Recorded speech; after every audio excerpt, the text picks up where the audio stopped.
Hidden away in the mountains of Japan is a winter escape that will blow your mind. It's one of Japan's most well-known onsen towns and blessed with some of the softest, most powdery snow. Bucket list ticked. Learning how to ski in Japan. Becoming ski experts in Japan. Olympic skiers in Japan. With delicious food and some of Japan's most exclusive beef. Ooh, you hear that? You hear that sizzle? And packed with ancient traditions and endless charm.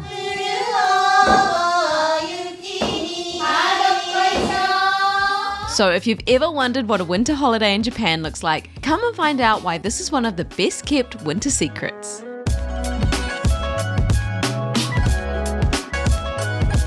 Welcome back to the amazing Gunma Prefecture. It's safe to say we were beyond impressed in last week's video experiencing Japan in the snow for the first time. We have found the most incredible wintry wonderland escape. The winteriest wonderland. So where is this magical place we mentioned in the intro? This is Kusatsu Onsen, just a few hours northwest of Tokyo at an elevation of about 1,200 meters. So let's go find out what makes this one of Japan's most famous onsen towns. Alright, so we're taking a walk through these charming little streets. We are about to catch the free shuttle bus up to Kusatsu Onsen Ski Resort. That's where the fun starts. That's where the activities begin. One crazy thing that I just wanted to mention is that, so look at this, like look at the amount of snow there. And then obviously the street that we're walking on, nothing. There's 32,000 litres of water every single minute is coming from these hot springs. And so it's set up in a way that the streets almost, like look at the steam here. They have pipes running through them. Oh, look how beautiful that is. Oh, that was really good timing. Well, there's a bit of a smell from the sulphur. It smells familiar to me. It does, yeah. Kiwis, you know exactly what we're talking about. And all that heat and steam is coming from the Yubataki hot spring right in the centre of town, the main source for all the famous onsens in the area. Not only does the heat clear the streets of the snow and have those incredible therapeutic effects, but it is also the stuff of legend. It's said that the waters at Kusatsu Onsen are able to cure any illness except for lovesickness. Another reason we want to come here this morning rather than go straight up to the ski resort is we're going to be coming back here later on, but I get the feeling it might be dark and we didn't want to miss seeing the town. So beautiful. But yeah, what we're coming back to see there is going to be quite special. And the hotel that we're staying in is literally right here in the center. I think it's going to be amazing. We were just in town 10 minutes ago and so then you're accessible. Here. And people are literally skiing and snowboarding right here. We walked like 20 meters from the car park and now Crazy. look at What the this. heck? Oh, there's some really awesome stuff here. Look at it all. And it feels really new and nice. Definitely more legit than what we could have brought ourselves. And to save the suitcase, like look at this, mate. That's real cool. Stace. Yeah, you should get that one.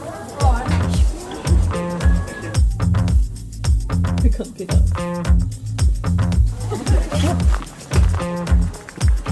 Oh yeah.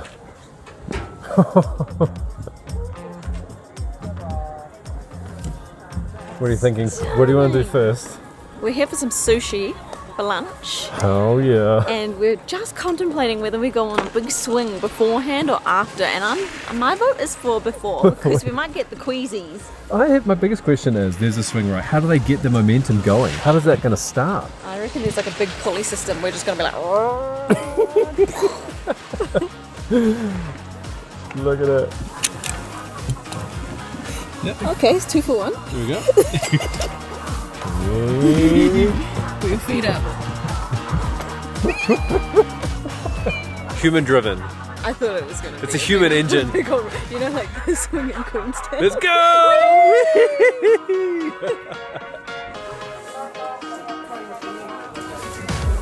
Oh wow. Oh, look at that steam. You see. Yeah, no way. This feels like the most Japanese ski luxury food situation. That's a lot of It's words. a lot of words.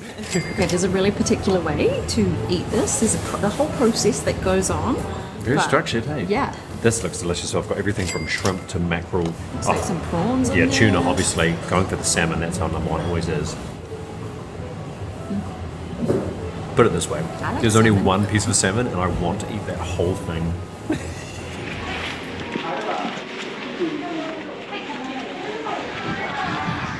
Banzip Tengu! Oh, geez. This seemed like a good idea. I'm not sure now. Okay. Okay, feet up, start, finish. Okay, hi. Whoa! Oh my goodness, this is so cool!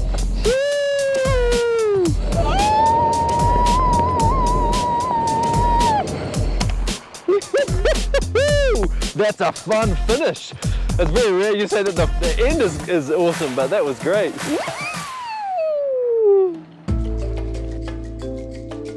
Then it was time for the big moment that I was only slightly nervous for. Our number one reason for coming to the snow in Japan. Okay, arigato. Ooh. There you go, babe. Look at you. Geez, they're heavy. Yeah. Oh. Okay, so the skis might feel big, but the cost of private lessons aren't. It's only 17,000 yen for half a day with an instructor, and that's for up to 6 people. So we've got our man here, Kenta. He's going to teach us how to ski. Stretch? Good easy start. Yeah, I can do this. Okay. It's okay? Okay, so this is how we're learning to begin with, is just feeling comfortable just on one, I guess. How you feeling, babe? Slippery. You're skiing. It's cool though. Okay, we'll just take a second to appreciate just how freaking cool, what a place, what a country, what a vibe to learn to ski. How do you turn the corner? We're moving up in the world. Oh, Both scary. skis, babe. I don't know. Now it's getting real. Bucket list ticked. Learning how to ski in Japan. Becoming ski experts in Japan. Olympic skiers in Japan. Push and pizza. Push and Okay. pizza. Okay. Good job, babe. Man, this pizzaing thing is hard. That was actually not too bad. Maybe not quite, but wow, what an amazing place to actually come and do this. That was beyond fun and challenging as learning anything new is. That But was so good. And I mean, as per usual, Dane picked it up like a pro, except that one time I called his name and he fell down. But we were basically at a stop and I looked at Stacey and then ended up falling over. But the lesson and the steps that we took is definitely the way to can do I it. just say as well, like this is the perfect place to learn how to ski because the instructors are the most kind, patient, amazing human beings. And I don't know how he does his job because I was getting annoyed with me. No. Stacey's absolutely killing it. Okay, stop. Look at that speed control. Good job, beautiful. You're nailing it. We started small, as you saw, and then worked our way up to the tree, and then a little bit further, and then we went across, and then we eventually went up on the chairlift and got to go down a little bit quicker. But wow, I feel like I could just ramble about how cool that was for I ages. loved it. All right, well, we said we had some amazing accommodation to show you. Wait till you see what is behind this enormous, dark, beautiful door. Welcome to my new home. I wish. I'm never leaving. This place is called Kiburaya, and it was designed by a famous Japanese architect. If we could design a house, it would be exactly like this. If we worked with a Japanese artist, yeah.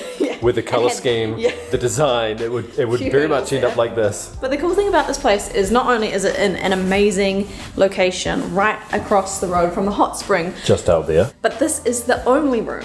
Isn't that crazy? Personal experience. And speaking of personal, rather than, of course, there's a lot of hot springs that you can go to that are more traditional. And public. Yeah, good call. We have our own. Very lucky. And even the bathroom. I can't even visualize, if I tried to work with an architect or an artist, like I said before, I wouldn't be able to visualize to make that. But then I see it. Everything's perfect. We're actually going to be having dinner here as well, which I'm not sure what to expect, if I'm honest, but I'm excited for. Just flashing back to what I said earlier when we were standing outside, the next thing that we're about to go see, we have heard, is something very beautiful and special.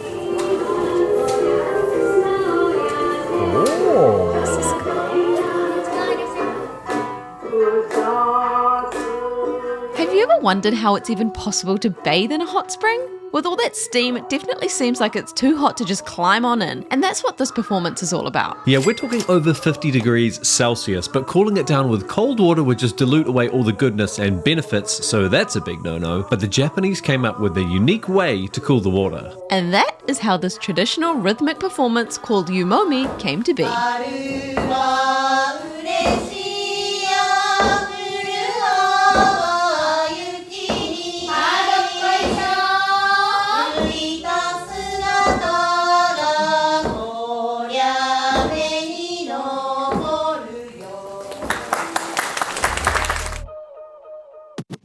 Okay, so I thought we really needed to see the town in daylight, but it turns out this place absolutely comes alive at night. Skiing by day and bathing in onsens by night is an absolute dream. And one of the largest open-air baths in all of Japan is just 10 minutes walk away. With all the lights and the steam, it kind of felt like we were in a movie set. More than just lanterns and neon signs, the public areas are all about the hot springs too, from foot baths in restaurants or in the parks to face spas, feeling the temperatures of the water. There's just a good nightlife scene all around as well, but for us, we didn't actually need it. Oh, wow. Arigatou gozaimasu. We've only had one thing so far, and it has been so good. And it was a soup of all things. It's so nice that we get to like mix it up with different food in a different place as well. I know, yeah, this menu is varied compared to what we've had, but also just the freedom of sitting here like this. Yeah. And then they're just coming and going and just politely coming and adding more food. It's very it feels very homely but special at the same time. Yeah. Okay, I almost stopped showing the food and then I couldn't help but pick the camera up again to show you. Look at the state of this deliciousness. Wagyu 3 ways. Oh, I'm so excited about that.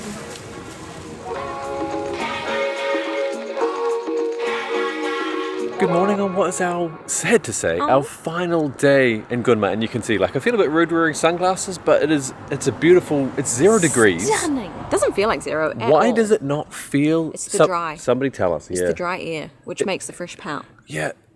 I'm not a scientist. Don't say Japao. But that's what I think. Anyway. Anyway, we're starting off in Takasaki City today, and we've kind of stopped at our first spot. We're trying to look for something. We're not really sure where it might be. Boom! There she is. So today we kind of wanted to explore a little bit outside of the onsens and the ski resorts. I could do that all day, but still. Explore some more of the sights. And we're kicking things off at the famous Kannon statue. I've learned so many facts about this already, and I'm Fascinating. just like going through my little filing cabinet in my brain here. I love that. It's over 40 meters tall. She is wearing like a white kimono and is the goddess of mercy. So she's here to kind of protect the people of Gunma. It's all about helping people. Built in the 30s, I believe, and was it at the time was the tallest statue in the entire world. Mm-hmm.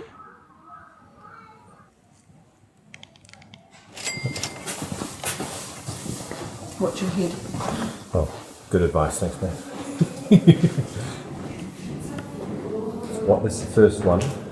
Viewpoints everywhere. We just saw a picture from the outside and there's little windows everywhere, but I think the best viewpoints are going to be from the shoulders.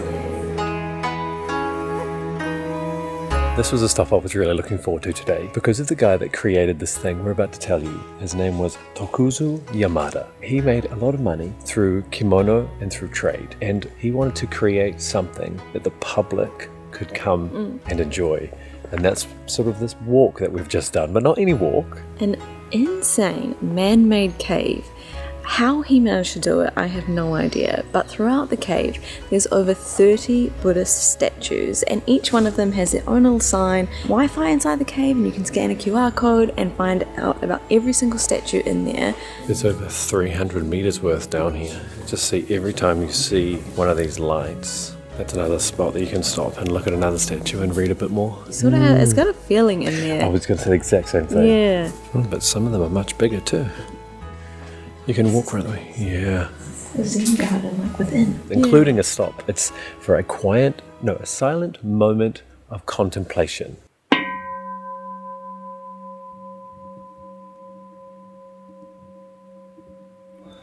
And as if that wasn't enough, he also wanted a beautiful place that he could retire. So we are going to go check out this Zen garden that he created as well. He was retiring in the building up behind it apparently, but it's again, it was for everybody else. Like, what a thoughtful guy. What a guy. What a guy. So we've been told that in autumn is when it kind of really pops. So it might not be quite as colourful today, but there's nothing like a Japanese Zen garden, regardless of the season, I reckon.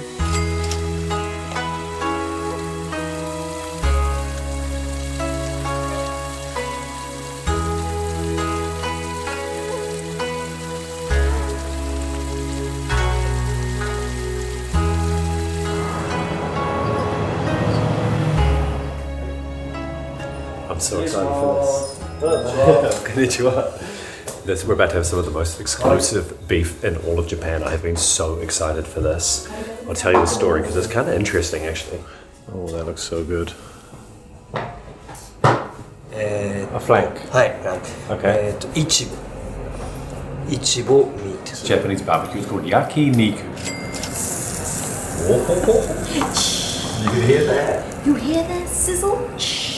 And the Gunma beef is famous and kind of exclusive because for a few reasons. There's only 2 restaurants that actually have this particular kind of beef. There's only 150 cows, so we're getting like even more narrow. And then, pardon? Per year? Per year, yeah. And then the cows as well. They don't use any antibiotics or anything, so they're just like pure healthy. This is like the best of the best, right? This is this has been our test, our first run test. Look at that. Some char on the edge. I can't wait. Oh, and we've got a couple of different beers to try. Oh yeah. I'm happy. Oh yeah, happy days. There it is. Ooh. Ooh. Crispy on the outside, although that comes down to our own cooking technique. Oh yes, we've got some rice as well. Oh, just it's amazing. It's absolute perfection. Rice and miso coming now. That's the best beef I've ever had. I said actually it's the second best after obviously Dane makes the best steak at home. No, I'm happy to forgo the title in favour of this. It's honestly got so much flavour and it is just so tender. It's the only thing that's on it is salt. Doesn't need anything. And it doesn't need anything. So you got some soy there as There's well. soy but and there's also wasabi. It doesn't really need it. And then we've got some veggies going on as well. Oh yeah. All right, the chef insisted that his beef sushi is very good. This is raw. So we got fatty, medium fatty, and lean. And I think I might have to go all in one. Yeah, try it. Do all in one. Whoa. Is it that soft? I could have put that in, closed my mouth, applied pressure, and it would have just gone like sunshine and rainbows. Damn. If it's not clear, this whole barbecue meat thing this is me to a T. I'm beyond happy here. Some more beautiful slippers. So we've come to Darumaji Temple. This is where the Daruma originated. You're supposed to paint the left eye first, make a wish, and then when your wish comes true or you've achieved your goal, you paint the other eye, and then you bring it back to the temple or the shrine and you burn it, and then you get another one. It's kind of like a New Year's resolution. She's going to be painting some of them. And then we've also seen Big Bell. Okay. Apparently, ring it twice, hence the slippers, just to connect that back to the slippers. Oh, yeah, sorry. Yeah. The first is so that you can have a calm mind and calm heart as well, and then the second apparently is for everybody else to have the same thing. And then I was told, please don't ring it too hard. So I'm scared. I don't want to offer too much calm to the world by making lots of noise.